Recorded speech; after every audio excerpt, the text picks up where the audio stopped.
आइए बच्चों, मैं आपका बीके मैथ क्लास पर स्वागत करता हूं। आज हम अनुपात और समानुपात से संबंधित उसका एक अध्याय है जिसे साझा के नाम से जानते हैं। इस पर भी सवालें बनती हैं और एग्जाम में अक्सर पूछी जा रही हैं। तो साझा यानी पार्टनरशिप की बात करते हैं। तो इस पर कुछ सवालें हैं, देख लेंगे और एक ही क्लास में लगभग ये सवाल या अध्याय समाप्त हो जाएगा। और यहाँ पर क्या है, आपको बफर सिस्टम की क्लास मिलेगी आज। बफर सिस्टम आप जानते हैं, बताना है नहीं, सभी बच्चे अच्छी तरह परिचित होंगे, इसका आनंद ले रहे होंगे। लेकिन यहाँ पर क्या है, सवालों का आपको स्वाद लेना है। आपको तरह तरह की सवालें मिलेंगी और मैं चाहता हूं कि आप हमारे इस पूरी क्लास को देखें। हाँ, अगर आप जैसे कोई सवाल को लगा ले सकते हैं, देख सकते हैं, तो आप उस सवाल को हटा के आगे बढ़ जाइए। लेकिन आप पूरी क्लास देखिए, आप भगा भगा के देख लीजिए उसको। इससे क्या होगा कि जो आपको पसंद होगी, जो आपको अच्छी लगेगी, उसे आप उसका स्वाद ले सकते हैं और नहीं तो आप छोड़ सकते हैं।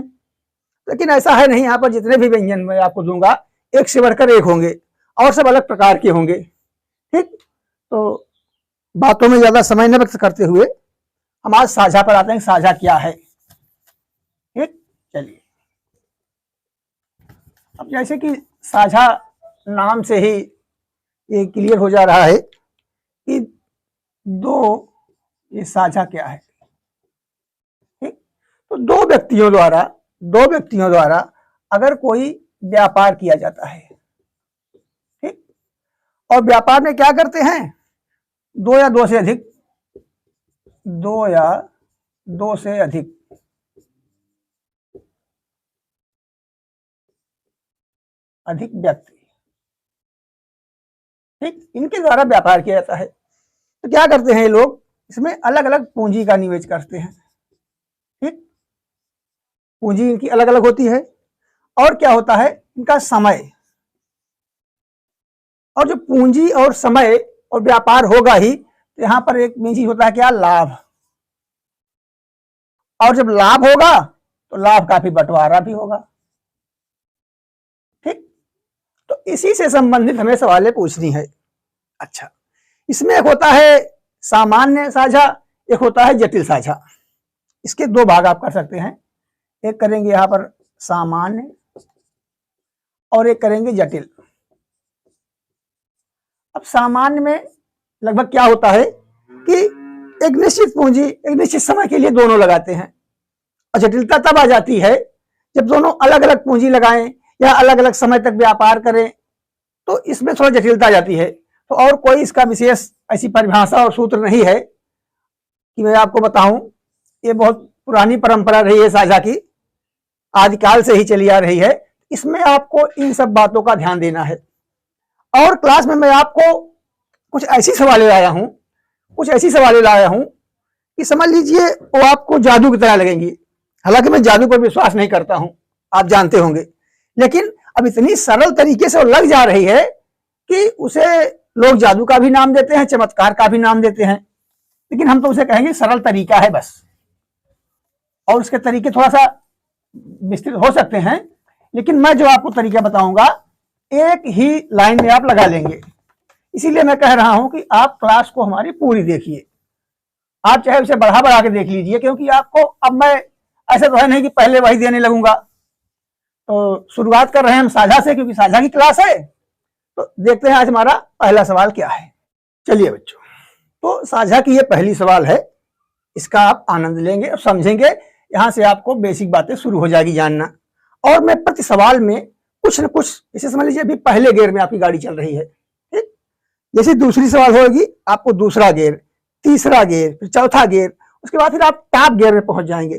ठीक, तो चलिए अब इसे कैसे लगाएंगे। जब आपको इस प्रकार मिले कि तीन व्यक्ति हैं ABC, व्यापार में 1600, 1800 एवं 2300 का रुपए हैं, ये सब ठीक है, का निवेश करते हैं और 1958 रुपए का टोटल लाभ होता है इनको। अब इसमें समय की भी बात नहीं कर रहा है, इसलिए आप उसको इग्नोर कर दीजिए।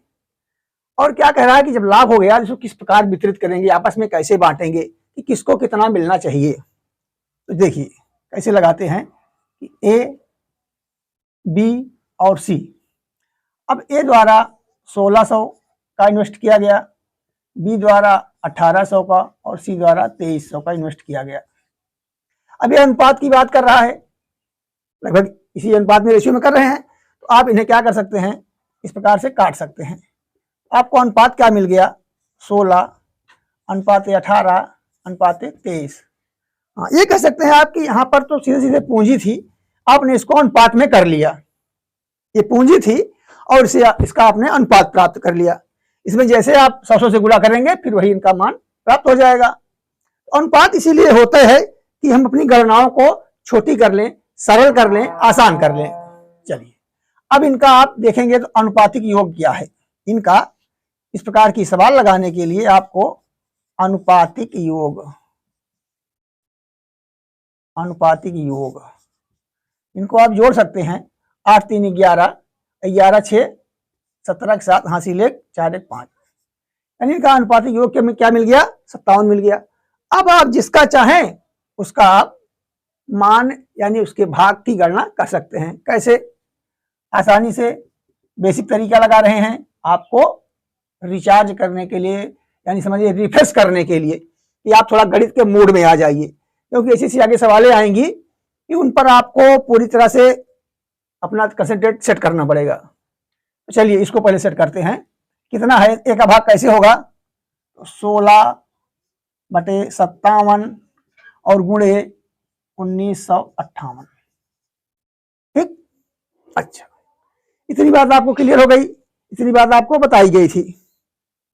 58 है कि अच्छा नहीं, हाँ यहाँ एक थोड़ा सा मिसप्रिंट है, 1938 है। हाँ वही सोच रहे हैं कि झंझटी सवाल नहीं देनी चाहिए उसको। ये क्या हो जाएगा, 1938 हो गया। हाँ अब आपको थोड़ा सा आसान, क्योंकि एग्जाम में जो भी संख्याएं दी रहेंगी एक्यूरेट मामला चलता है, बहुत ज्यादा उसमें आपको उलझाएगा नहीं। बस ये जानना चाहता है कि आपको इस सवाल का हल मालूम है या नहीं। काटेंगे कैसे, काट दीजिए। 19 से 3 बार जाएगा, 19 51 और 19 दूनी। ठीक, 3 से आप फिर काट देंगे, 3 त्रिका 9 और 3 चौक 12, यानी आपको ए का मान क्या मिल गया, 16 गुणे 34। इसे हल करते हैं, 16 चौका 64, 64 की 4 हासिल 6, 16 त्रिका 48, 48 6 54, यानी 544 रुपया आप क्या पा रहे हैं, ए के लाभ की वैल्यू हो गई। इसी प्रकार आप बी का मान निकाल सकते हैं। तो बी के मान के लिए अब आप इतना गुणा न कीजिए दुनिया भर के भागो, आप सीधे बी का मान क्या है 18 और 18 गुणे 34 कर दीजिए, क्योंकि 34 कहाँ पाए आप, बटे 57 गुणे 1938 करेंगे तो 34 आपको प्राप्त हो जाएगा। ठीक, 18 चौक 72 की 2 हासिल 7, 18 तरीक 54 और 54 और 7 कितना होता है 61, यानी 612 रुपए बी का पार्ट हो गया।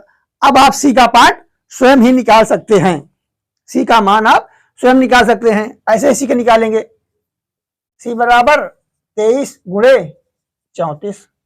ठीक, अब 23 चौका यानी 20 चौक 80 हो गया और 3 चौक 12 यानी 92, 92 की 2 हासिल 9, 92 की 2 और हासिल क्या हुई 9 हुई। और 23 के बाद 3 बार पढ़ेंगे, 20 तिहाई 60 और 3 त्रिका 9 69, और 69 में आप 9 जोड़ेंगे तो 69 1 70, 70 8 78, मतलब सी का मान कितना हुआ, तो 782 हो जाता है सी का मान।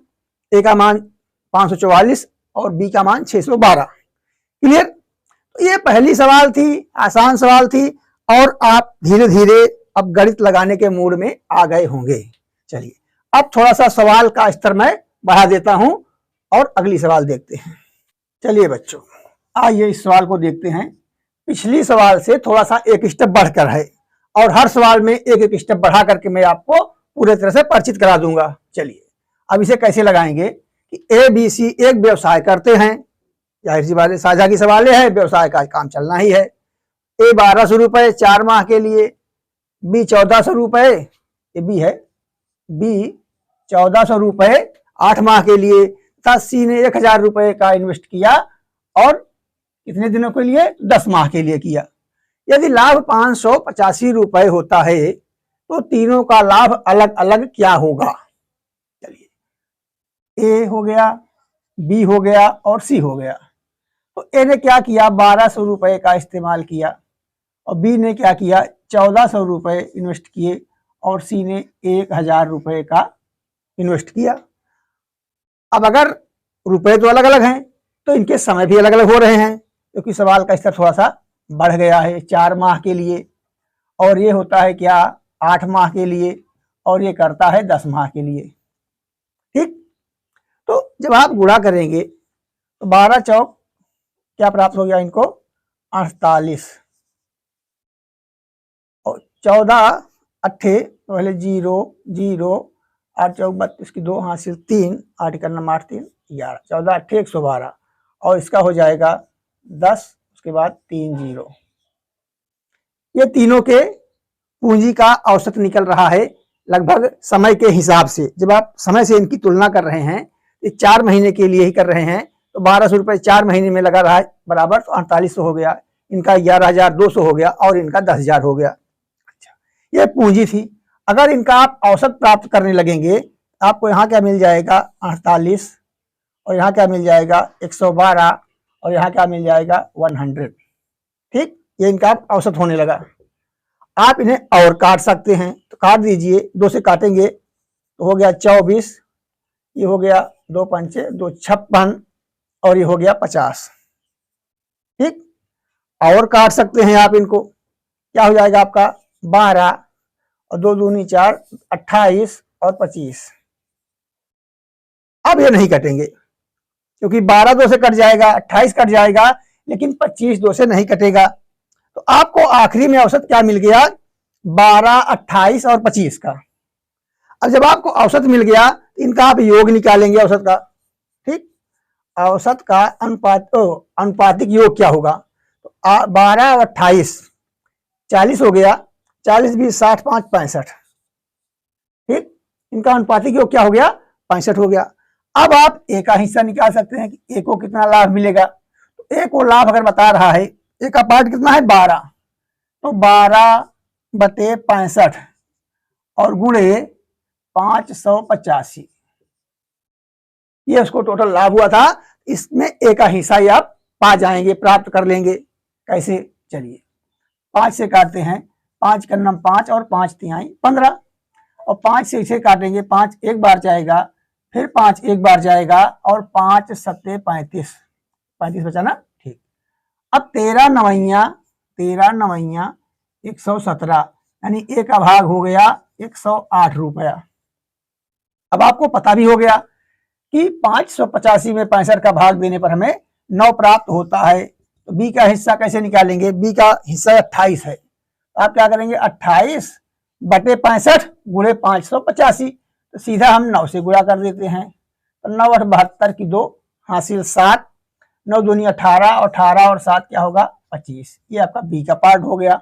और इसी प्रकार आप सी का अगर निकालते हैं, तो सी का हिस्सा कितना है 25, यानी 25 और गुणे 9 कर देंगे, क्या मिल गया आपको 225। ये तीनों जो निवेशक थे, व्यापारी थे, इनका इस प्रकार लाभ का हिस्सा मिलेगा, और इनकी पूंजी अपनी जगह सेफ है। अभी समझ में आई बात। ये सवाल है कि किस प्रकार स्तर धीरे धीरे बढ़ रहे हैं। अब इससे भी थोड़ा एक बड़ा स्तर आगे एक स्टेप बढ़ा के आपको दिखाते हैं। देखिए अगली सवाल क्या है।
ने 1000 रुपये 2 माह के लिए लगाए।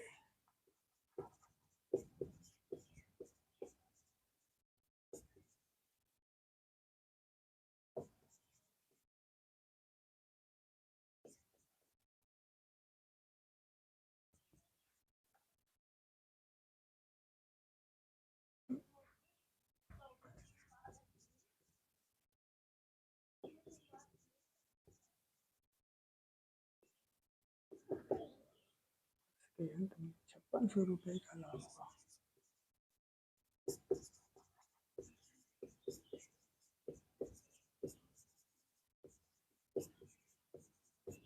तब प्रत्येक का लाभ बराबर।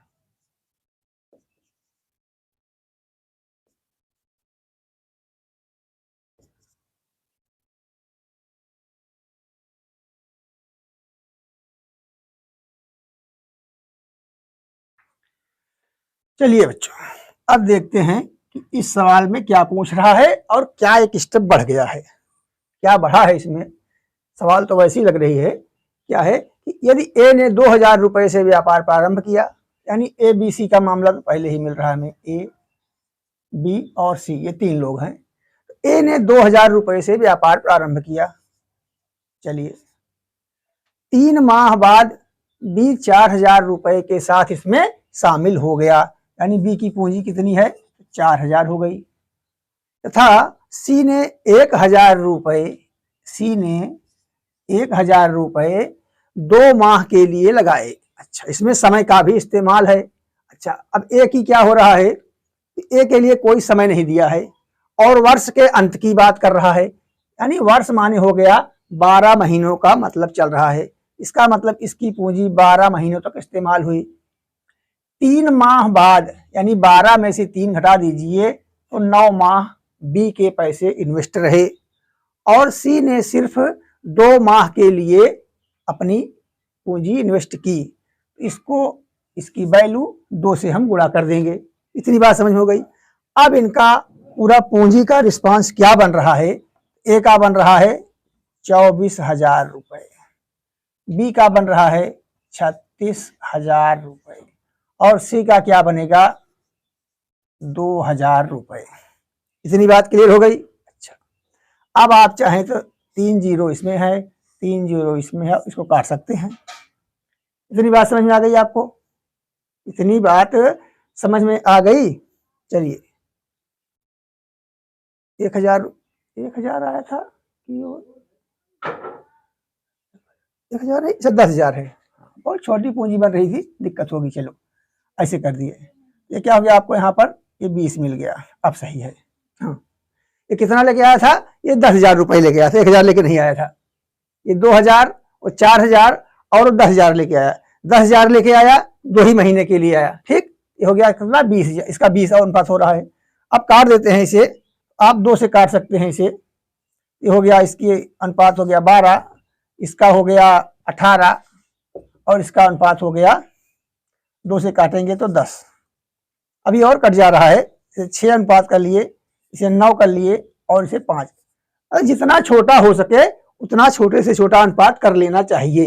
अनुपात समानुपात इसीलिए पाठ ही बना है कि अपनी गणनाओं को हम छोटी से छोटी कर सकें। अब इनका योग जब आप इतना कर लेंगे, इसमें टेक्निकल बात क्या थी कि बस इनके जो समय थे उन्हीं का आपको ध्यान देना था। बाकी सवाल जैसे लग रही है वैसे आप भी लगाएंगे। तो 9 और 6 15 और 15 5 20, इनका योग क्या आ गया 20। अब आप ए का हिस्सा भी आराम से निकाल सकते हैं, बी का भी निकाल सकते हैं और सी का भी आसानी से निकाल सकते हैं। ए का क्या हो जाएगा, अनुपात 6 का है, अनुपातिक योग 20 का है, तो 6/20 कर देंगे और कितने का लाभ हो रहा है, अंत में 5600 रुपये। कितने, 5600। तो आप काट सकते हैं, 1 जीरो से 1 जीरो कट गया और 2 से काटेंगे इसे तो 28 हो जाएगा, यानी 280, 28 दूना 56, तो ये मिल गया। अब आप 280 का 6 से गुणा कर सकते हैं, 6 का 0 हो गया, 6 8 48 की 8 हासिल 4, 6 दूनी 12 4 16, यानी ए को क्या मिल गया, ए को मिल गए 1680 रुपये। अब आप देखे रहे हैं कि 20 से 5600 में भाग देने पर 280 प्राप्त होता है। बी का हिस्सा 9 है तो 9 गुणे 280 आप कर सकते हैं। तो 0 का 0 हो गया, 9 8 72 की 2 और हासिल 7 हो गया, 9 दूनी 18, 2 20 5 25। ये आप 2520 रुपए बी का हिस्सा मिल जा रहा है। और सी का कितना है? तो 5 है। आप यहाँ 5 गुणे 280 कर सकते हैं। क्या प्राप्त होगा? आप ये 0 हो गया और 5 8 40 की 0 हासिल 4, 5 दूनी 10 4 14, यानी बी को कितना मिला? तो बी को 1400 रुपए मिला। अब सब एग्जाम में क्या होता है, किसी एक के लाभ की बात करता है, कभी कभी 2 के लाभ बात करता है, कभी कभी इनके लाभ का अनुपात भी पूछ लेता है। अनुपात पूछ लेगा तो आप दोनों लिख करके छोटा से छोटा अनुपात प्राप्त कर लेंगे। ये सवाल आने का तरीका है इस पर। चलिए अब मैं अगली सवाल बताऊंगा तो आपको और थोड़ा सा इंप्रूवमेंट हो जाएगा इस पर। ठीक, देखते हैं। चलिए बच्चों, आते हैं इस सवाल पर और इसे आप ध्यान से पढ़ेंगे, क्योंकि अब सवालों के जो नियम हैं, जो उनकी क्लिष्टता है, थोड़ी थोड़ी बढ़ती जा रही है और एक एक स्टेप मैं आपको बढ़ा रहा हूं। ठीक, क्योंकि अगर पहले ही आप तीसरे चौथे गियर में गाड़ी चलाएंगे तो चलनी नहीं है, बंद हो जाएगी। इसलिए आप लगभग 3 गियर तक चल चुके हैं, चौथा गियर आप लगा चुके हैं, इसमें गाड़ी आपकी काफी स्पीड में आ गई होगी। आपको बहुत संभाल के देखना है, चलाना है। समझ में आई बात? चलिए पढ़ते हैं। ए ने 450 रुपए से एक व्यापार प्रारंभ किया। अब बात तो ए बी की आ ही रही है, ए बी आप लिख लीजिए यहाँ पर। चलिए इसे लिख लेते हैं। ए ने 450 रुपए से व्यापार प्रारंभ किया, यानी 450 आपने इसका यहाँ लिख दिया। कुछ समय बाद बी ने 300 रुपए के साथ, यानी कुछ समय बाद बी 300 रुपए पूंजी लेकर के इस व्यापार में शामिल हो गया। अब वर्ष के अंत में देखिए, जो व्यापार का समय क्या बता रहा है, वह वर्ष बता रहा है, यानी 1 वर्ष की बात कर रहा है। तो आप क्या कहेंगे तुरंत कि इसकी जो इसने जो मतलब इसमें इन्वेस्ट किया है वो 12 माह के लिए किया है और इसके द्वारा अज्ञात है, उसे पता नहीं है, यानी इसका जो है इन्वेस्टमेंट 12 माह था और इसका अज्ञात है, इसे हम यक्ष मान लेते हैं। बस इतना आपको समझना है। इस सवाल को लगाने के लिए इस कॉन्सेप्ट को आपको समझ लेना है, बस। समझ में आ गई बात? अच्छा, इसके लिए एक बहुत सरल सूत्र है, जानकारी है, कॉन्सेप्ट है, कुछ कह लीजिए। कैसे लगाते हैं कि ए की पूंजी गुणे जो भी इसका समय रहा हो, ठीक, और बटे में क्या करेंगे, बी की पूंजी और गुणे इसका भी जो समय रहा हो, बराबर क्या होता है, ए का लाभ बटे बी का लाभ, ए का लाभ बटे बी का लाभ। ठीक, अब इस सूत्र में ऐसी कोई बहुत विशेष टेक्निकलिटी नहीं है कि उसको आपको रटना पड़े, बस आप समझ लीजिए। अगर अनुपात में लाभ को दिया हो, अनुपात में यानी 2:1 की बात कर रहा है, तो जो भी लाभ होगा वो बी का दुगुना ए होगा या ए का आधा बी होगा। क्लियर? अब क्या है, क्लियर नहीं है और पूछ भी नहीं रहा आपसे, आपसे समय की बात कर रहा है। ठीक, तो क्या है, अब सवाल कैसे लगाएंगे।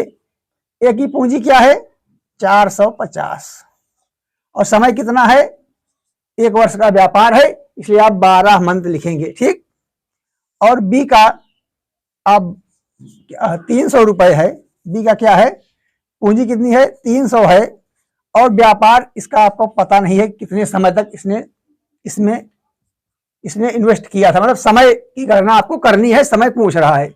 अच्छा, अब ए का लाभ क्या हो रहा है, 2 हो रहा है और बी का 1 हो रहा है। ठीक, इतनी बातें क्लियर हो गई, कोई दिक्कत नहीं होनी चाहिए। अब आप यक्ष का मान आसानी से निकाल सकते हैं। कैसे? यक्ष का मान निकालने के लिए आपको तिरछा गुणा, यानी 450 गुणे 12, 450 गुणे 12, और नीचे क्या लिखेंगे, 300 गुणे 2, क्या लिखेंगे, 300 और गुणे आप 2 से कर देंगे, तब आपको x की वैल्यू मालूम हो जाएगी। अच्छा, अब आप जानते हैं कि इसे ऐसे काट दीजिए और 15 से काटेंगे तो 15 दूनी 30 और 15 का 3 बार पहाड़ा बढ़ेंगे 45, और 2 से काटेंगे यानी 2 2 4 है, एक इसका 2 एक इसका 2, 4 हो गया, और 4 का गुणा करेंगे तो 3, यानी क्या हुआ, 9 माह। अब यही आप रुक जाइए, एक बार जल्दबाजी नहीं करेंगे, सवाल को पढ़ेंगे कि समय तो आपने निकाल लिया, लेकिन पूछ क्या रहा है, कितने समय बाद शामिल हुआ। कभी कभी पूछ लेगा कि अगर एक साथ दोनों ने व्यापार किया तो बी कितने समय पहले व्यापार से बाहर हो गया। अब इसमें क्या है, कितने समय बाद, यानी 12 महीने का कुल समय था। कुल समय कितना था, 12 का, और बी ने कितना महीने इन्वेस्ट किया है, तो 9, यानी 3 माह बाद। ठीक, आपको इस चीज पर ध्यान देना है कि आपको इसके जो उत्तर आएंगे, ऑप्शन रहेंगे, उसमें 9 माह भी दिया रहेगा और 3 माह भी दिया रहेगा। तो बच्चे क्या करते हैं, अक्सर जैसे ही उनको 9 माह मिला वो तुरंत 9 माह वाले पर टिक करके चले आए, और उनकी सारा ज्ञान, सारी बुद्धि, सारी मेहनत मिट्टी में मिल गई। क्यों? क्योंकि जल्दबाजी के चक्कर। तो मैथ में आप धैर्य से पढ़ें और सवाल के कॉन्सेप्ट को एक एक पॉइंट समझें। एक बात में अंतर करके वो उत्तर को बदल देगा और ऐसे बच्चे रह जाएंगे। क्योंकि बाद में ऐसे बच्चे मिलते हैं, अरे हमसे तो यही छूट गया बस, अरे मैं तो लगा सकता था लेकिन ऐसा हो गया। आप इफ बट के लिए कोई भी चांस नहीं छोड़ेंगे। ठीक, अब अगली सवाल क्या कह रही है, इसे आप देखिए। चलिए बच्चों, आपके तर्कस के लिए हमने एक नया तीर आपको दिखाया है। अब इसे आप देखिए और एक्सेप्ट कर लीजिए, क्योंकि एक योद्धा के लिए हर प्रकार के हथियार होने चाहिए। ठीक, अब उसका थोड़ा सा रूप बदल गया है। बस क्या है, एक संयुक्त व्यापार में ए तथा बी द्वारा आरंभ में लगाई गई पूंजी का अनुपात 9 और 8 है तथा लाभ का अनुपात 3 और 4 है। यदि ए का समय 8 माह है तब बी का समय क्या होगा। अच्छा देखिए बच्चों, ये दिमाग में आता है, इसने पूंजी तो बताई नहीं है, लेकिन अगर उसने अनुपात बता दिया है तो मान लीजिए अगर उसकी पूंजी होती कितना, एक की 900 और दूसरे की होती 800, और इसे आपको जो सूत्र मिला है इसमें आपको बटे में रखना है, यानी 900 और 800 को आप बटे में लिखना है। तब आप इसे काट करके आसानी से 9 और 8 ही तो पाएंगे।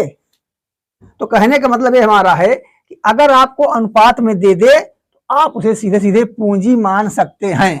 अब पूंजी जो भी होगी 9 और 8 के अनुपात में ही होगी। इतनी बात समझ में आई। और लाभ भी जो होगा, क्योंकि आपका सूत्र क्या है, बटे में बन रहा है, दोनों के तुलना कर रहा है, इसमें क्या होगा, आपको दिक्कत नहीं होनी चाहिए कि वो 3-4 का अनुपात बता रहा है कि 300 और 400 बता रहा है। जब आप उसे नीचे ऊपर लिखेंगे तो कट जाएगा, वैसे ही 3-4 आपको मिलेगा। ठीक, इतनी बात समझ में आ गई। अच्छा, अब सवाल को लगाते हैं। तो सूत्र क्या है आपका, सूत्र पता है ना कि ए की पूंजी गुणे समय, और यहां क्या है, बी की पूंजी, बी की कैपिटल लिख लीजिए आपको अच्छा लगा हो तो, और गुणे समय को आप टी लिख सकते हैं। अरे टी लिखेंगे बच्चे भी गड़बड़ाने लगे कि यहाँ समय वहां टी क्या है, बराबर इसका लाभ ए का और यहां पर क्या है, लाभ बी का। ठीक, समझ में आ गई बात। यही सूत्र मैंने आपको बताया था, इसी से सवाल हल हो जानी है। बस अनुपात 2 जगह दे दिया है, तो ऐसा ना हो बच्चे इस अनुपात से घबराने लगे। ठीक, अनुपात भले आ जाए लेकिन आप उससे बिल्कुल चिंता नहीं करेंगे, एकदम आसानी से लगा लेंगे। कैसे, ए की पूंजी क्या है 9, बी की है 8, यहां आपने क्या लिखा 9, और बी का क्या है, बी का है 8। ठीक, और लाभ बता दिया आगे। चलो हम इधर लाभ पे चले जाते हैं। ए का 3 है और बी का 4 है, ये भी क्लियर हो गया। अब समय की बात कर, यदि ए का समय 8 माह हो गया, वाह भाई, ए का 8 हो गया, तो बी का समय आप क्या मान लिए, x मान लिए। चलिए इतनी बात समझ में आई। अब आप x का मान निकाल लीजिए और उत्तर आपका इंतजार कर रहा है, यानी 4 गुणे 8 गुणे 9, 4 गुणे 8 गुणे 9 और बटे में 8 गुणे 3, 8 गुणे 3। क्या आसान सवाल है, वाह, समझ में आ गई। और आप समझ सकते हैं 5वीं सवाल है और आपके स्पीड को किस गियर में पहुंचा दिया है। चलिए अब अगली सवाल एक देखें और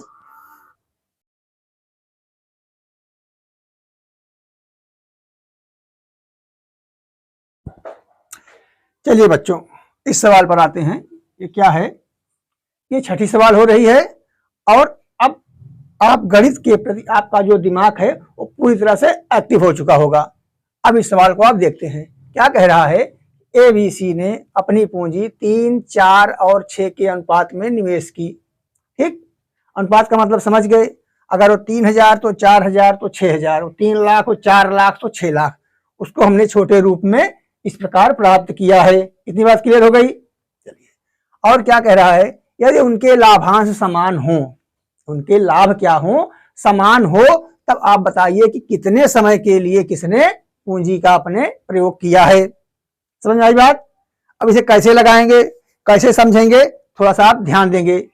आप अभी सवाल लिखेंगे नहीं, सिर्फ इसको आप बोर्ड की तरफ देखें और समझिए, क्योंकि ये थोड़ा सा समझने वाली सवालें हैं।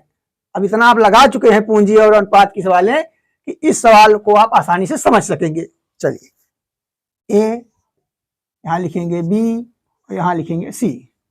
ए का 3 भाग है, ये 4 है और ये 6 है। ठीक, 3, 4 और 6 के अनुपात में है। तो व्यापार में अगर कोई लाभ या हानि की बात करे तो आप समय को क्या मानेंगे?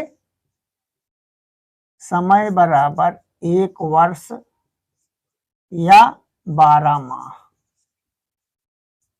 अगर वो कुछ नहीं देता है तब, अगर लाभांश का कोई समय निश्चित नहीं करता है, कोई चर्चा नहीं होती है, तो आप समय को 12 माह मान सकते हैं कि जो लाभांश बटा होगा वो 12 महीनों के बाद में बटा होगा।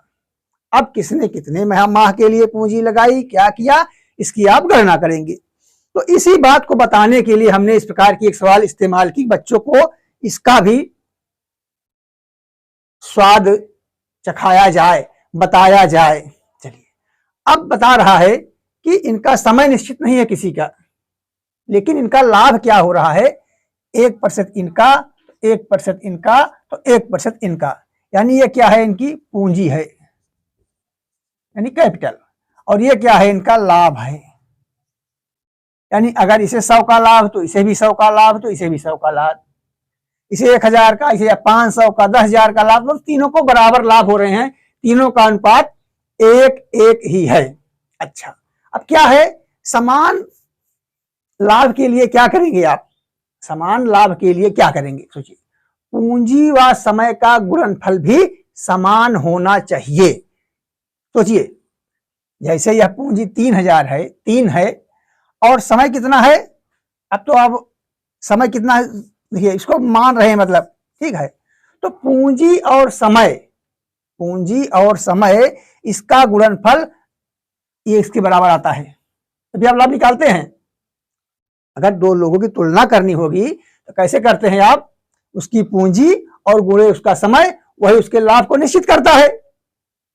तो हमारा कहने के सवाल में यह मतलब है कि लाभ आपको बता दिया है, पूंजी बता दिया है, अब आपसे पूछ रहा है इसका समय बताइए। यानी समय अगर आप 12 माह निश्चित कर चुके हैं पूरे व्यापार का, ठीक, तो अगर ये 3 पर 3 लगा रहा है और ये बराबर लाभ पा रहा है, और ये 4 लगा रहा है बराबर पा रहा है, ये 6 लगाने के बाद भी बराबर पा रहा है, इसका मतलब इनके कुछ कम समय लगे होंगे, इसने उनसे कुछ ज्यादा कम लगाएगा, और सबसे ज्यादा समय तक ये द्वारा पूंजी इन्वेस्ट किया गया था। समझने की बात है। अब इतनी सवाल आप लगाने के बाद इसलिए मैंने सवाल रखी कि आपकी समझ में आ जाए बात। अगर ए ने कम पूंजी लगाई है और बराबर लाभ ले रहा है, उसे ज्यादा समय तक इस्तेमाल करना होगा। समझ आई बात? और ए से ज्यादा अगर 4 ने इस्तेमाल किया है, अपना सब पैसा लगाया है, तो उसे ए से कम समय देना पड़ेगा, और बी ने और ज्यादा लगाया है, इसे और भी कम समय देना पड़ेगा और लाभ पा जाएगा। यानी ये जो 12 है, ये जो 12 है, ए में कितने से गुणा करें कि 12 आ जाए, यही निकालना है आपको। कैसे? ध्यान दीजिएगा, ए का अनुपात क्या है? 3 है। इधर देखिए तभी समझ में आएगा। ए का मान कितना है? 3, और मान लीजिए ए ने क्या लगाया? छोटे वाला ए समय लगा दिया, और समय 12 है। और बी ने क्या किया था? इसका मान 4 था पूंजी, और इसने छोटा वाला बी समय लगाया, और इसका मान ये भी 12 आ गया। चलिए, और सी क्या करता है, ये 6 इसकी पूंजी है और ये क्या करता है, सी समय तक लगाता है और इसका मान मतलब 12 आता है। तो ये पूछ रहा है कि 3 कितने समय तक इस्तेमाल करेगा कि उसे बराबर लाभ हो जाएगा। तो समय की गणना करनी है, आप निकालेंगे तो ए का मान क्या आएगा, देखिए 3 चौक यहां पर 4 आ गया, और अगर देखेंगे बी के मान की क्या होगा 3 माह तक, और सी का देखेंगे तो 2 माह। यानी अगर सी 2 माह तक इस्तेमाल करे, 2 माह तक अपनी पूंजी का प्रयोग करे, तब उसे 12 लाभ होगा, ठीक। और बी क्या करे, अगर 3 माह तक इस्तेमाल करे, अपनी पूंजी को इन्वेस्ट किए रहे, तब भी से 12 मिल जाएगा, और ए को 4 माह तक अपनी पूंजी को वहां प्रयोग करना होगा। समझ आई बात। तो आपको इस तरह की सवाल है, थोड़ा सा अपने मानसिक गणित को एक्टिव करके तब आप लगा पाएंगे, है कुछ नहीं ज्यादा, लेकिन समझने की सवाल है। समझ आई बात। और बहुत आसान है, समय आप 12 ही मानेंगे, जब इनका लाभ बराबर हो रहा है, पूंजियों में अंतर है, इसका मतलब समय 12 नहीं होगा, लेकिन 12 आपने एक समय मानक माना है, तो इसी पर आपको लगाना होगा कि 3 कितने महीने तक इस्तेमाल करे, अपनी पूंजी का प्रयोग करे कि उसको 12 मिले, 4 कितना करे, 6 कितने समय में करे उसका गुणन 12 आ जाए, ठीक। इस प्रकार आप निकाल सकते हैं कि 3 को 4 माह यानी 3 गुणे ए बराबर 12, 4 गुणे बी बराबर 12, 6 गुणे सी बराबर 12। तो ए बी सी का मान क्या हो रहा है, इनके समय क्या हो रहे हैं। इस प्रकार ए का मान 4, 3 और बी का 3 और सी का 2 हो जाएगा। सवाल समझ में आ गई होगी आपको। आप खूब धैर्य के साथ इसे 1-2 बार लगाएं, तब क्या होगा, आपके दिमाग के जहन में समझ लीजिए पूरी तरह सवाल बैठ जाएगी।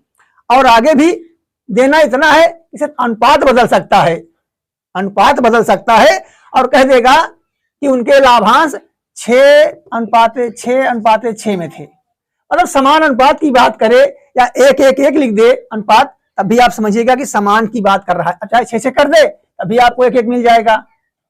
समझ में आई बात। इस तरह से समान लाभांश की ही बात करेगा और ऐसे लगाएगा। समझ में आ गई बात ना। अब आप अगली सवाल देखिए, कैसे हम आपको दूसरी सवाल बताते हैं नई तरह की। अब आपको एक मिश्रण का मैं कॉन्सेप्ट बताता हूं नया, कि क्या है, सवाल कैसे बनती है, क्या है इसमें। तो साझा पर वो भी आधारित होता है, लेकिन उसमें क्या होता है, जैसे मान लीजिए आप कहीं बताया गया कि चावल है, एक क्या होता है साधारण, एक क्या है साधारण चावल है, और दूसरा क्या है, यही चावल ही है, ये भी चावल है, और ये क्या है स्पेशल है, या आप कहिए सुगंधित है, पतला है, जो भी आप समझे। तो साधारण चावल का रेट और स्पेशल चावल का रेट अंतर होगा, ठीक।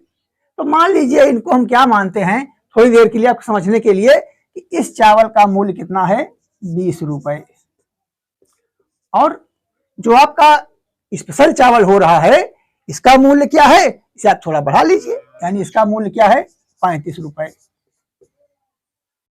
आप ध्यान लगा के इस कॉन्सेप्ट को समझिए, ये भी साझा से ही संबंधित सवाल है, और बहुत सरल ऐसा बता दूंगा मैं आपको कि आप आनंदित हो जाएंगे, प्रसन्न हो जाएंगे, गणित आपको फिर से समझ में आ जाएगी एक बार। चलिए क्या है, दो अगर पदार्थ एक ही है और उनकी क्वालिटियां भिन्न भिन्न हैं या उनके रेट भिन्न भिन्न हैं, तो क्वालिटी के हिसाब से ही रेट होता है, ठीक। साधारण रहेगा कम रेट का रहेगा, सुगंधित रहेगा पतला रहेगा, स्पेशल रहेगा तो उसका दाम बढ़ा होगा। लेकिन क्या होता है कि बाजार में जो जनरल में बिक रहा है, मान लीजिए वो क्या बिक रहा है 25 रुपए किलो बिक रहा है, या कि व्यापारी को चाहता है कि हम इसे 25 रुपए में बेचें और हमें लाभ हानि ना हो, मानी जो लाभ होता है वही हो, कोई फर्क ना पड़े। तो सोचिए आप कि एक है उसका 20 के भाव में और दूसरा क्या है 35 के भाव में। अब इन दोनों को किस मात्रा में मिलाया जाए, किस मात्रा में मिलाया जाए कि अगर इसका रेट 25 रुपया कर दिया जाए, इसका रेट 25 रुपया कर दिया जाए, फिर भी व्यापारी को व्यापार में कोई फर्क ना पड़े। समझ में आई बात? भाई एक हल्का चावल, एक भारी चावल, अच्छा चावल, लेकिन अब रेट 25 में बेचना चाहता है, रेट 25 में बेचना चाहता है। अब इसको 25 में बेचेगा तो लोग कहेंगे महंगा है, इसको 25 में बेचेगा तो लोग उसको खुद का घाटा हो जाएगा। तो चाहता है कि दोनों को कुछ कुछ मात्राएं मिला दें कि हमें 25 का रेट मालूम हो जाए। किस अनुपात में मिलाएगा, यही जानना है, यही कॉन्सेप्ट है। इसको लगाने का एकदम सरल तरीका, मतलब इससे सरल कुछ आप गणित पढ़े नहीं होंगे अभी। चलिए अब देखिए आप, इसमें से कौन से किसमें से घटेगा, तो जाहिर सी बात है 25 तो 35 में से मतलब घट जाएगा। क्या मिल गया आपको यहाँ पर? 10 मिल गया। और इधर देखें आप, तो 20 तो घटेगा नहीं, तो 20 घटेगा, 25 नहीं घटेगा, तो आप इसे घटा देंगे। इसका मान क्या आ जा रहा है यहाँ पर पाएंगे? 5। अच्छा एक बात और जान लीजिए, आज कॉन्सेप्ट आप समझ रहे हैं, एक बात और समझ चलिए। ये बात यह है, अगर एक चावल का मूल्य 20 होगा और दूसरे का मूल्य 35 है, तो अब जो उसे रेट रखना होगा नए चावल का, 35 से ज्यादा नहीं रख सकता है, 35 से ज्यादा नहीं रख पाएगा और 20 से कम भी नहीं रख पाएगा, क्योंकि उसमें जो चावल मिले हुए हैं एक 20 के रेट का है और एक 35 का रेट का है। तो दोनों को मिला के उसे 35 से ज्यादा रेट नहीं रखना है और 20 से कम नहीं रखना है। यानी जो उसका मूल्य होगा बीच वाला, अक्सर वो इन दोनों के बीच में ही होगा। यहाँ 35 से अधिक मान नहीं हो सकता है और 20 से ज्यादा नहीं, 20 से कम नहीं हो सकता है। समझ में आई बात? एक एक पॉइंट आप समझे रहेंगे, सवाल आप बहुत तेजी से लगाएंगे। चलिए इतनी बात समझ में आई। यानी अब आप इसे काट, ये अनुपात में मिलता है, ये 5 दूनी 10 और 5 कन्ना में 1, यानी उसे ये जो 20 वाला रेट का चावल है, अगर इसे 2 किलो मिलाता है और इसे 1 किलो मिलाता है, ठीक, तो उसका कितना अनुपात बन गया, यानी कितना टोटल हो गया? ये हो गया उसका 3 किलो। कुल उसकी मात्रा कितनी तैयार हुई? 3 किलो। अच्छा, अब 3 किलो को क्या भाव में बेचेगा? वो बेचेगा क्या? 25 के भाव में। कितना धन प्राप्त किया? 75 रुपए। क्लियर? अगर इनको अलग अलग बेचता, अगर अलग अलग बेचता तो 20 वाले को 2 किलो बेचता, इसका मूल्य हो गया 40 रुपए, और 35 वाले को 1 किलो बेचता, इसका हो गया 35 रुपए, यानी क्या हो गया? 75 रुपए। अब समझ में आई बात आपको? कॉन्सेप्ट क्लियर होना चाहिए, एकदम बात समझ में आ जानी चाहिए, तभी हमारे पढ़ाने का उद्देश्य पूरा होगा और आपके पढ़ने का उद्देश्य पूरा होगा। और बाकी आप क्लास बहुत देखें, आए जाएं, कोई मतलब नहीं उसका। चलिए, यानी जो हमने आपको बताया कि 2 अनुपात 1 के अनुपात में मिलाएगा, उस बात को यहां पर प्रूव किया गया है। सस्ते वाले को 2 किलो और महंगे वाले को 1 किलो अगर दोनों में मिला दे और उसे 25 के भाव में बेचे, तब भी उसे 75 रुपए मिलेगा। और अगर 2 किलो इसको बेचे, 1 किलो इसको बेचे, फिर भी उसको 75 रुपए का ही व्यापार होगा। इसमें लाभ और हानि से मतलब नहीं है, उसके व्यापार में कोई प्रभाव न पड़े और वो रेट अपने मन का लगा ले। ठीक, समझ में आ गई बात? इस अनुपात में उसे मिलाना होगा, यही हम आपको समझाना चाहते थे। अच्छा, ये समझ में आ गई बात आपको? एक उदाहरण थोड़ा सा आप और देख लीजिए। चलिए, है यही सवाल, यही बात है, लेकिन मैं चाहता हूं कि आप इसे बिल्कुल भी भूले ना, एकदम आपके दिमाग पर छप जानी चाहिए ये बात, क्योंकि रोज रोज ये बातें बताई नहीं जाती हैं। अब फिर कब सवाल आएगी कैसा? चलिए, इसे अभी कहे कि चाय है, एक व्यापारी क्या करता है कि किसी सामान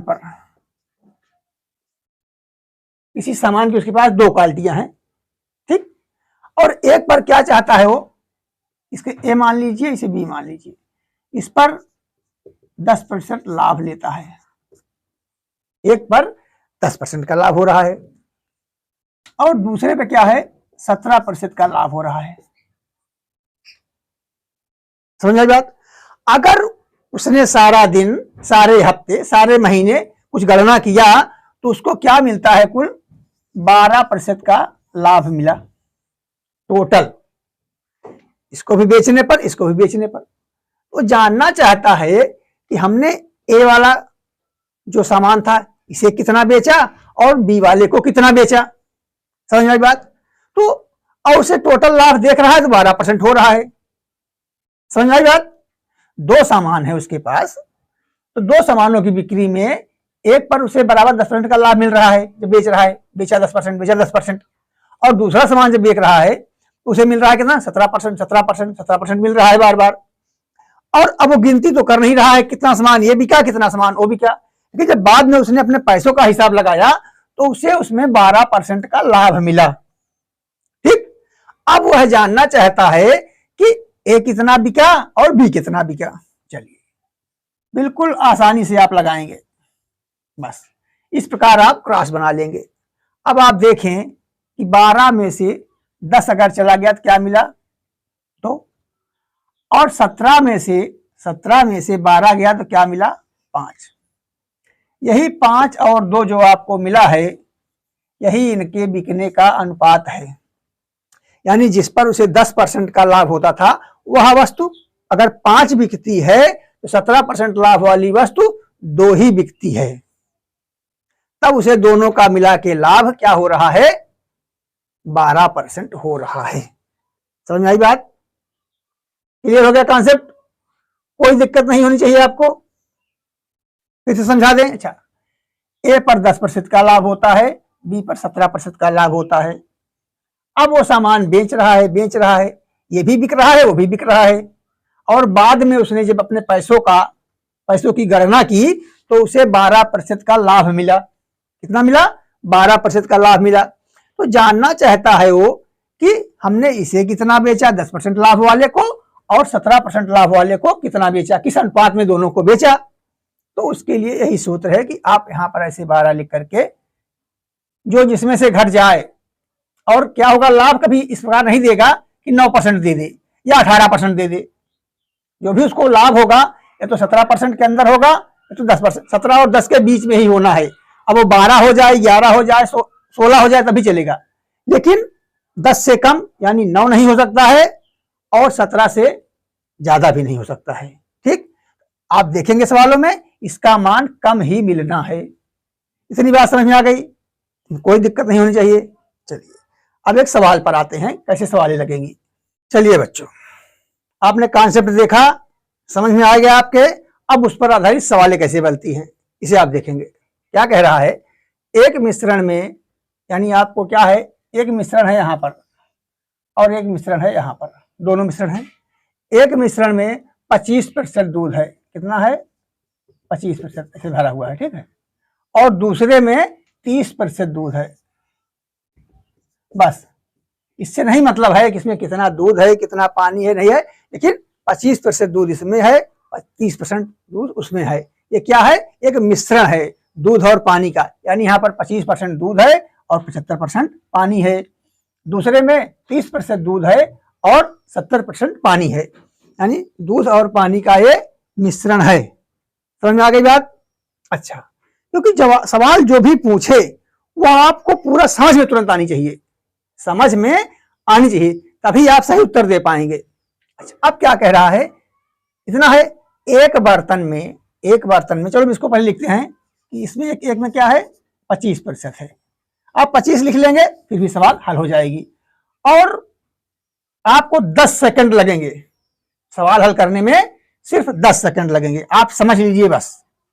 दूसरे में कितना है, तो 30% है, पहले में 25% है, दूसरे में 30 है। अच्छा, अब कह रहा है कि एक बर्तन से, यानी पहले एक बर्तन में पहले वाले से, जो पहले का मतलब पहले वाले जो 25, जिसमें 25% है, इसका 6 भाग लेते हैं। कितना लेते हैं, 6 भाग। दूसरे से आप 4 भाग लेते हैं। इस जो बर्तन, जो तीसरा बर्तन हमारा है ये, ठीक, इसमें 10 भाग हैं, तो 6 भाग, यानी 1 2 3 4 5 6 भाग इस वाले से भरा गया है, और जो बाकी 4 भाग है इस वाले से भरा गया है। अब समझ आई बात? यानी इस कंटेनर में, इस बर्तन में, इस वाले का 25% वाले का 6 भाग है और इसका है कितना, 4 भाग है। सवाल समझ में आए तभी आप लगा पाएंगे, और बहुत कोई इसमें रॉकेट साइंस नहीं लग रहा है कि समझ में ना आए, समझ में आनी चाहिए। चलिए अब समझ आई बात। इस जो नए कंटेनर था हमारा, इसमें क्या किया, इससे इसने 6 भाग भर लिया और इससे इसके 4 भाग को भर लिया। अब ये पूरा भरा है, आधा भरा, लेकिन इतना इतना भाग ले लिया। समझ में आई बात? अनुपात में ले लिया, 6 के और 4 के अनुपात में ले लिया। अब पूछ रहा है, जब भरा गया, इस नए कंटेनर में, इस पूरे में प्रतिशत क्या है दूध का? समझ में आई बात? अब एक 25% वाला भी उसमें गया है, 30% वाला भी गया है।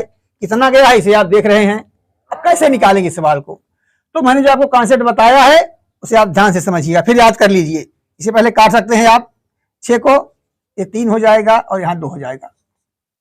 इतने में कोई दिक्कत नहीं होनी चाहिए, एकदम क्लियर बात है, सरल बात है। चलिए, समझ में आ गई बात ना? चलिए, अब क्या करेंगे, आप इसे देखेंगे। अगर यहां पर इस प्रकार सवाल थी ना कॉन्सेप्ट में, तो आप बताएं हमें, यहां अगर 30 पाना है, आपको 30 पाना है, तो यहां पर क्या होगा? ये 3 पाना है, 30 में क्या करेंगे आप? अगर यहां पर 27 होगा तभी तो आपको यहां 30 मिलेगा। ठीक, अक्सर क्या होता है, बड़ी वाली में से ये घटता है और छोटी वाली में से घटाता है।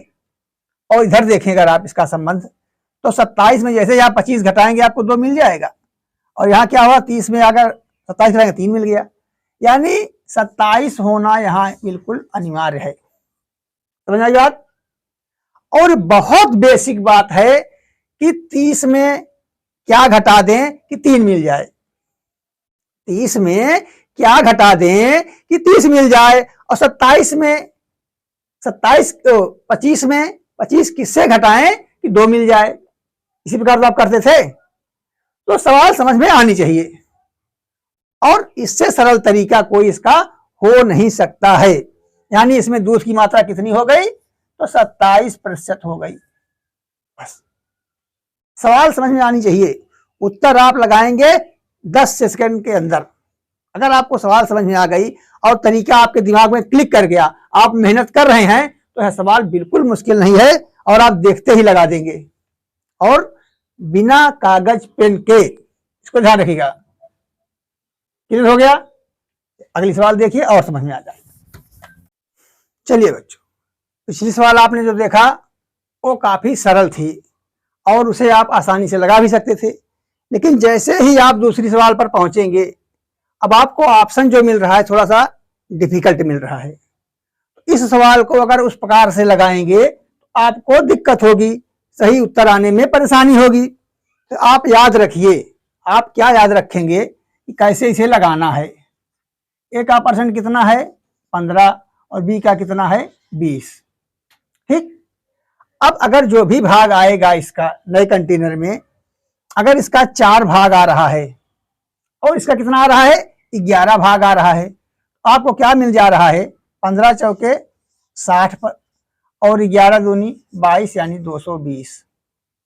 दो चीजें मिल गई आपको। अब नए में इसका 4% आ गया, 4 बार इसका परसेंट आया, और इसका परसेंट 20 वाला 11 बार आया। क्लियर? तो जब इस प्रकार आपको दोनों की मात्राएं मिल जाएं, तो आप क्या करेंगे?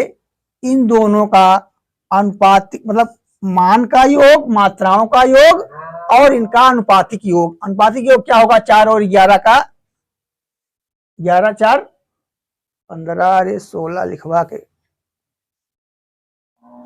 11 4 15, यानी इनकी मात्राओं का योग बटे इनका अनुपातिक योग कितना हो जाएगा? आपको मिल गया 280 और बटे 15।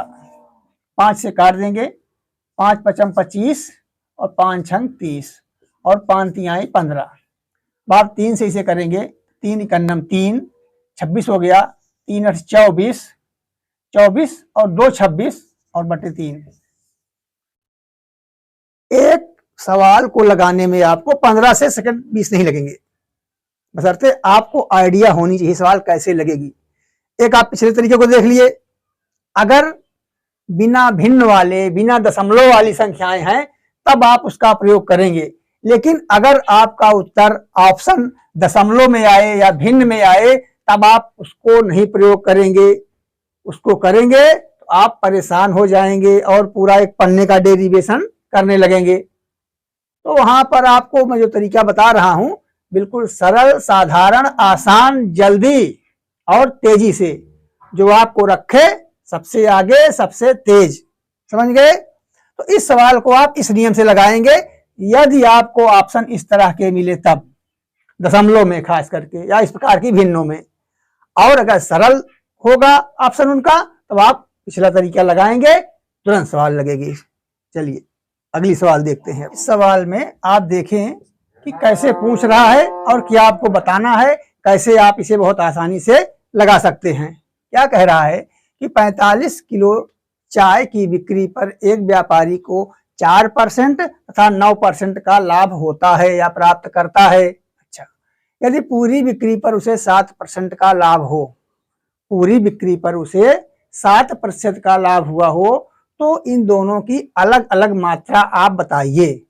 यानी कुल उसकी जो टोटल वैल्यू थी 45 किलो थी और उसमें से कुछ चाय को उसने 4% के लाभ पर बेचा, कुछ चाय को 9% के लाभ पर बेचा।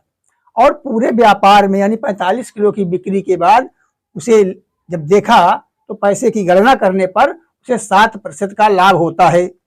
अब आपको ज्ञात करना है कि 4% और 9% में जब उसे 7% का लाभ होता है, इनकी मात्राओं का क्या अनुपात था या कि क्या मात्राएं थी। तो पहले हम अनुपात ज्ञात करेंगे। तो क्या मिलेगा, आप 9 में से 7 को घटाएंगे, यहाँ आपको 2 मिल गया, और 7 में से 4 को घटाएंगे आपको क्या मिल गया, 3 मिल गया। यानी वस्तुएं यानी चाय 2 और 3 के अनुपात में बिकी है। ठीक, या क्या मिल गया आपको, 2:3 क्या है, इनकी मात्रा है। ठीक, बिकने की मात्रा का अनुपात है। अनुपातिक योग क्या होगा इनका, अगर मात्रा निकालनी है अनुपातिक योग भी चाहिए। और कुल चाय कितनी है, तो कुल कितनी है मात्रा 45। अगर आप इसे ए और बी मान लें या पहले की मान लें तो पहले का कितना है, 2% है, तो 2/5 गुणे 45, और दूसरे की क्या हो जाएगी 3/5 गुणे 45। 5 से आप काट देंगे तो 9, पहले की बिक्री 18 kg मात्रा हो गई, और यहाँ 5 9 45, ये कितना हो गया 27। यानी उसने 18 किलो और 27 किलो, 18 किलो की चाय 4% के लाभ पर बेची और 27 किलो चाय 9% के लाभ पर बेची, तो उसे आखिरी में टोटल लाभ देखा तो 7% का लाभ हुआ। तो सवाल आप समझें, लगाने का तरीका समझें, कैसे लगाएंगे, क्या पूछ रहा है, पूरी बात आप जानकर तब जाएं। ठीक, आप क्लास पर हैं, कुछ सीख कर जाएं, कुछ पा कर जाएं। अगली सवाल देखते हैं। सवाल को आप देखिए, इसमें आपसे क्या पूछ रहा है और कैसे इस सवाल को हम लगाएंगे आसानी के साथ। ये मत सोचिए कि सेम सवाल है, कुछ ना कुछ इसमें डिफरेंस जरूर होगा, आप दिमाग लगाइए। क्या कह रहा है कि 50 किलोग्राम वस्तु को 2 भागों में बेचने पर एक पर 10% का लाभ और दूसरे पर 5% की हानि होती थी। अंतर यही हो गया है कि अभी तक आपको लाभ था, अब यहाँ पर हानि का भी चर्चा की गई है। ठीक, अब क्या कह रहा है, यदि कुल व्यापार में 7% का लाभ हो तो दोनों की अलग अलग मात्रा क्या होगी। चलिए, अब क्या हुआ, एक पर उसे 10% का लाभ हुआ, यानी उसके पूंजी में वृद्धि हो गई, और दूसरे भाग पर 5% की हानि हो गई। इसे आप ऐसे लिखेंगे -5, और इसे आप लिख सकते हैं चाहे +5 लिखें या ना लिखें, वो प्लस में होता ही है। टोटल की बात कर रहा है तो उसे क्या होता है, 7% का लाभ होता है। ठीक, अब मात्रा पूछ रहा है कितना कितना उसने कैसे बेचा। तो अब आप देखिए, जब 10 में से 7 जाएंगे तो क्या मिलेगा आपको, 3।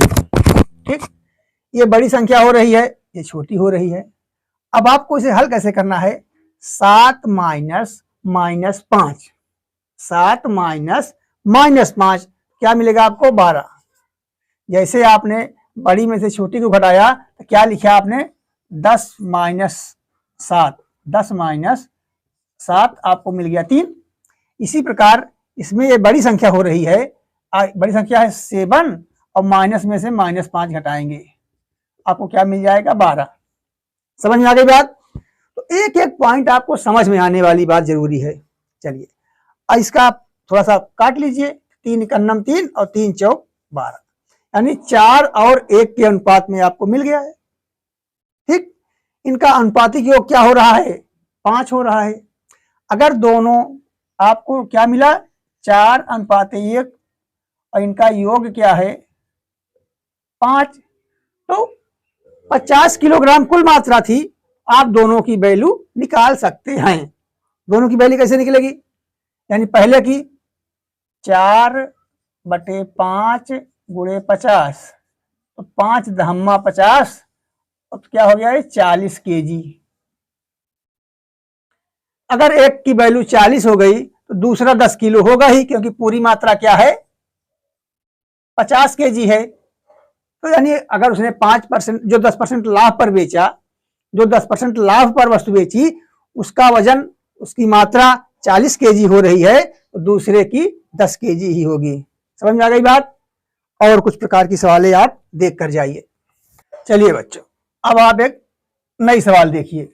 मैंने जो कॉन्सेप्ट बताया उस पर आप सवालों पर सवाल देखते जाइए, और हर बार आपको सवाल में स्पेशल कुछ ना कुछ मिलने वाला है, तो आप क्लास छोड़ के जाएं ना। अगर आप पढ़ रहे हैं तो आपको मेहनत करनी ही पड़ेगी। चलिए, सवाल क्या है, मीतू, किसी का नाम है, ABCD कुछ भी हो सकता है, का खर्च व बचत का अनुपात 5 और 2 है। अब आपको मैंने एक बात बताई है कि खर्च यहां है, यहां पर क्या है बचत।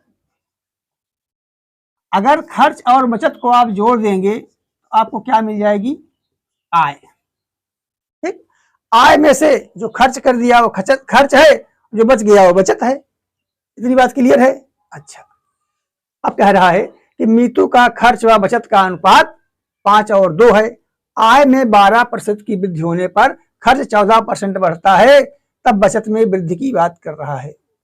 यानी तीनों में वृद्धि की बात कर रहा है। कितनी कितनी वृद्धि हो रही है, कितना कितना इनका सिस्टम हो रहा है, कैसे लगाएंगे। अब क्या कर रहा है, खर्च पहले, हाँ, आय में वृद्धि होने पर खर्च 12% बढ़ता है। खर्च कितना बढ़ रहा है, 14%। हाँ, खर्च कितना बढ़ गया उसका, 14। खर्च कितना बढ़ गया, 14%। बचत में वृद्धि कितनी होगी पता ही नहीं है, चलो उसे एक्स लिख लेते हैं। और आप जानते हैं इसको जोड़ने पर आय बनती है। आय में कितनी वृद्धि हो रही है, आय में यहां पर 12% की वृद्धि हो रही है। इतनी बात क्लियर हो गई। इसमें कोई दिक्कत नहीं होनी चाहिए, इसमें कोई दिक्कत नहीं होनी चाहिए। ठीक, क्योंकि क्या है, अगर खर्च आय से बड़ा है, अगर खर्च आय से बड़ा है तो बचत आय से छोटी होगी। समझिए इस बात को। चलिए समझाते हैं आगे। इतनी बात क्लियर हुई। अच्छा, क्या कह रहा है कि खर्च व बचत का अनुपात 5:2 है। आपको खर्च के नीचे क्या मिल जा रहा है, 5, और बचत क्या मिल जा रहा है, 2। बस, अब आप इसे लगा सकते हैं बिना किसी परेशानी के। देखिए, जब 14 और 12 इसका संबंध आपने देखा, आपको यहां 2 मिल गया। अब क्या हो रहा है, 14 में से 12 घटा रहे हैं, इस संख्या में से ये संख्या बड़ी हो गई, अब इसे छोटी ही होनी होगी। ठीक, एक बड़ी होगी और एक छोटी होगी। समझ में आई बात। यानी अगर बड़ी संख्या 12 से बड़ी हो रही है, अगली संख्या 12 से छोटी होनी चाहिए, कुछ भी हो, और उसका मान 12 और 5 में घटाने पर क्या होना चाहिए, ऐसी संख्या बताओ जिसे 12 से घटाने पर 5 प्राप्त हो। वह संख्या है आपकी 7। देखिए, अपना दिमाग एकदम खुला रखिए। थोड़ा सी भी आप अगर नींद के बस में गए तो आप सवाल गलत कर बैठेंगे। खर्च 14 बढ़ा, बचत पता नहीं थी कितनी बढ़ गई, आय में 12%। खर्च और बचत से आय बनती है, और इससे नया खर्च 5 और 2 के अनुपात में है, यानी उसकी जो खर्च और बचत है 5:2 है। तो अगर यहाँ पर आपको 12 है और 2 का आप संबंध देख रहे हैं तो 12 से बड़ा है, अब जो होगा वो 12 से छोटा होना चाहिए, 14 से भी छोटा होना चाहिए। तो बड़े वाले में से ये घट गया और इसमें से छोटे वाला घटता है, तो 12 में क्या घटा दें कि 5 मिल जाए, तो 12 में 7 घटा देंगे आप, 5 मिल जाएगा। यानी यक्स का मान उसकी बचत में वृद्धि कितनी हो रही है, तो 7% हो रही है। यही आपका उत्तर है। अच्छा, समझ में आ गया सवाल। अब एक सवाल और देख लीजिए, आपको एकदम से छप जाए पूरी तरह से, फिर भूलने का कोई चांस ही न रह जाए। एक सवाल और देखते हैं। इस सवाल को आप समझिए, क्या कह रहा है। ए, इसे कोई नाम रख सकता है। ए का खर्च व बचत, फिर वही बात कर दिया, खर्च और बचत।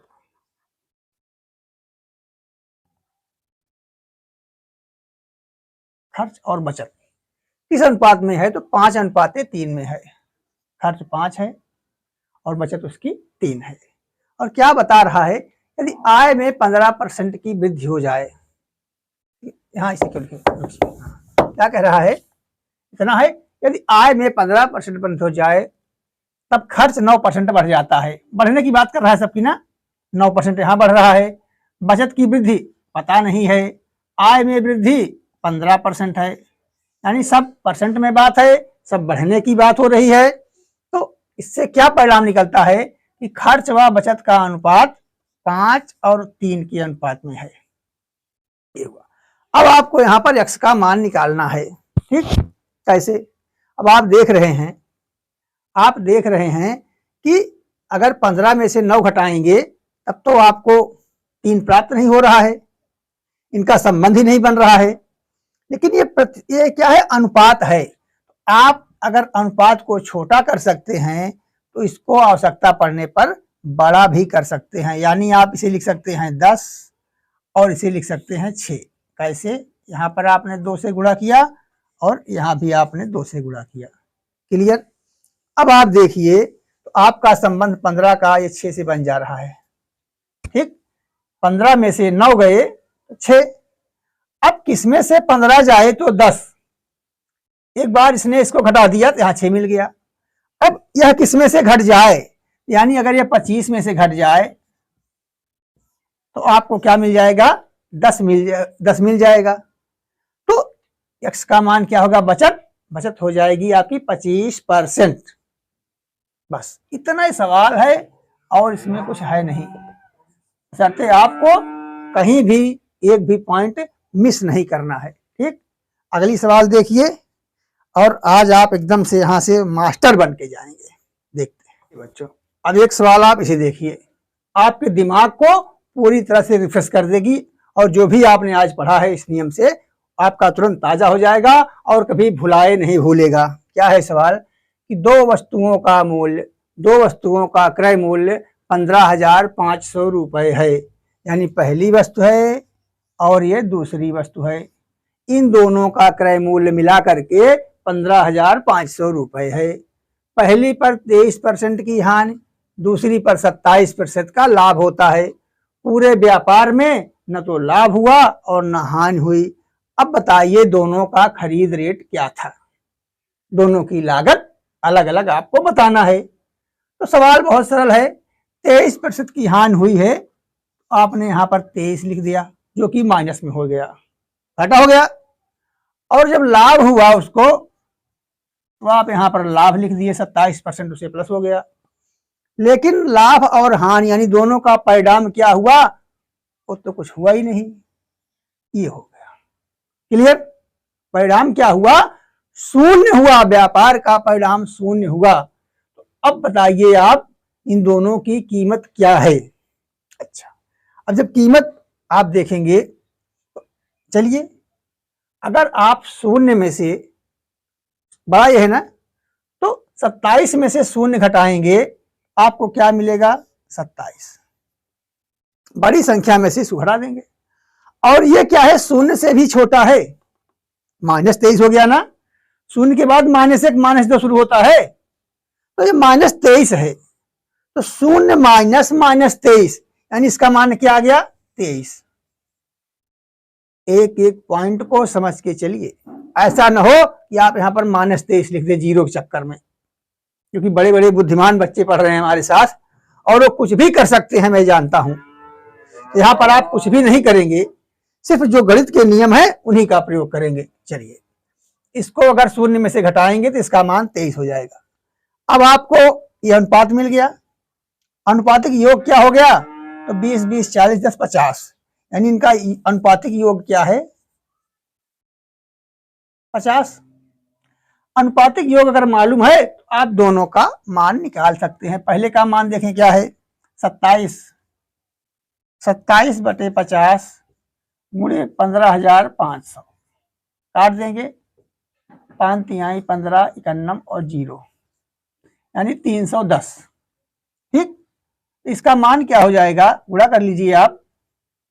0 पहले यहां लिख दे, 31 और 7 का गुणा करेंगे, 7 त्रिक 21, यानी 210 और 7 यानी 217। ठीक, 7 91 7 और 7 त्रिक 21, 217 हो गया। ठीक है, 217 की 7 और हासिल किया 21।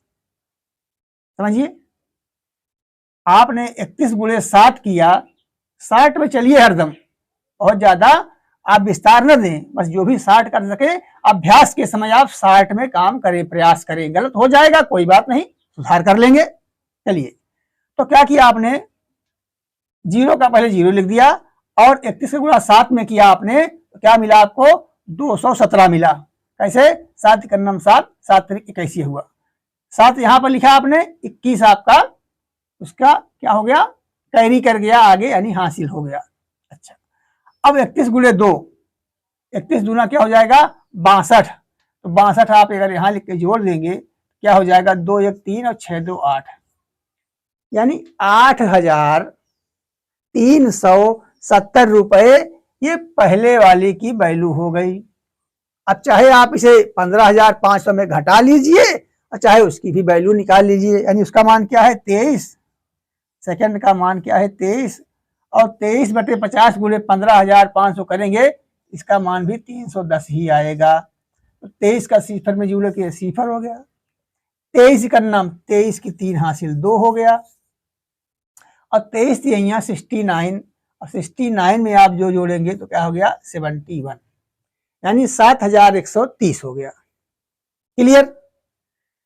तो जितने प्रकार की सवाल आती हैं आपने देखा, एक प्रकार छूट रहा है, वो छूटने न पाए, इसलिए एक सवाल और देख लीजिए। चलिए बच्चों, तो चलते चलते हम आपको एक और आसान सवाल से मुलाकात करा देते हैं। ठीक, कि पूरा जैसे जितना आपने पढ़ा लगाया, तो आज जाते जाते एक आखिरी सवाल के रूप में, क्योंकि कभी कभी जब इस प्रकार की सवाल आ गई, अब सवाल तो वही है, कोई दिक्कत नहीं होनी चाहिए, लेकिन क्या है?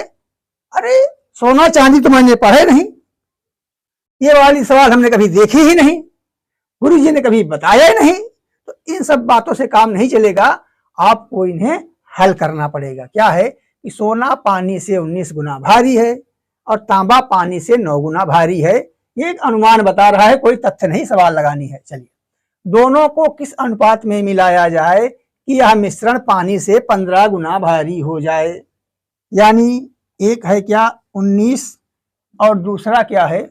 9 गुना नहीं, 19 गुना है। देखिए, हाँ, अच्छा, चलिए हो गया, कोई संख्या हो, इससे कोई मतलब नहीं है। क्या है? तांबा, अच्छा, अरे 19 यहाँ है तो 19, क्या उल्टा कर रहे हो? ये हुआ, अच्छा, हाँ, ये, हाँ, सोना पानी से 19 गुना भारी है, 19 मिल गया, और तांबा पानी से 9 गुना भारी है। इन दोनों का जो मिश्रण होगा उसको पूछ रहा है, लेकिन क्या चाहता है? परिणाम, परिणाम हो जाए 15। ये 9 है, ये 19 है, अब परिणाम पूछ रहा है कि किस अनुपात में मिलाएं कि इनका 15 आ जाए। चलिए, 19 15, यहाँ आपको 4 का अंतर मिल गया। 15 और 9 इनका अंतर देखिए, आपको 6 मिल गया। कोई दिक्कत हुई? नहीं हुई। काट देते हैं इसको, थोड़ा सा आसान कर लेते हैं, 3:2। यही आपका उत्तर हो गया। समझ में आ गई? तो बच्चों, आज की क्लास समाप्त करते हैं। आप अपना बहुत ध्यान रखें, सदा खुश रहें, मुस्कुराते रहें, पूरा क्लास देखें, पूरा वीडियो देखें, और जितना भी मैंने पढ़ाया है पीछे उसे भी जरूर देखें। काम मैंने क्लास बना दी है, और हर पाठ की अलग अलग क्लासें एक प्लेलिस्ट में डाल दी गई है। आप उसे पूरा देखें और पूरा समझें, तब आप सफल होंगे और हमारी कामना पूरी होगी। तो इन्हीं बातों के साथ आप अपना बहुत ध्यान रखें, सदा प्रसन्न रहे। नमस्कार, जय हिंद।